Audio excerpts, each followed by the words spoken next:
L'enseignement supérieur est devenu un marché globalisé très concurrentiel. De nombreux pays cherchent à attirer les étudiants internationaux. C'est un enjeu économique, mais aussi un moyen pour un pays de diffuser sa culture, ses valeurs, et ainsi d'exercer une influence. À ce jour, la France est le quatrième pays le plus attractif pour les étudiants étrangers, après les États-Unis, le Royaume-Uni et l'Australie. C'est le premier pays d'accueil non anglophone, avec environ 350 000 étudiants internationaux.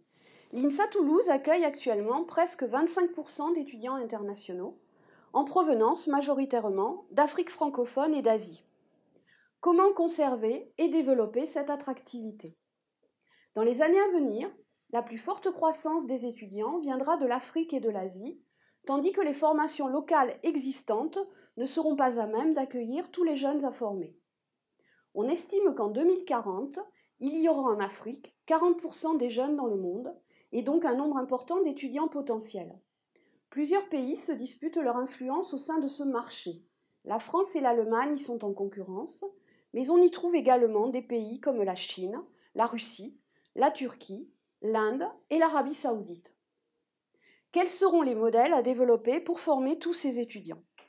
Faut-il développer des formations à distance, des partenariats avec les universités existantes dans chaque pays, des campus délocalisés à l'image d'INSA Euromed ou des campus internationaux? En outre, quelle sera la forme des diplômes? En restera-t-on à une accréditation nationale? Verra-t-on la mise en place de certifications de formation de courte durée qui se feront tout au long de la vie professionnelle? Enfin, en France, on constate une tendance à la baisse des investissements publics dans l'enseignement supérieur.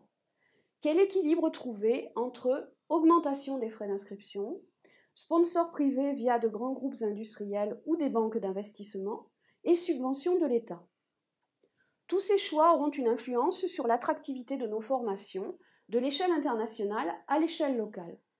En résultera-t-il une différenciation entre des établissements qui cibleront une renommée internationale et ceux qui privilégieront une formation au service d'un bassin économique régional?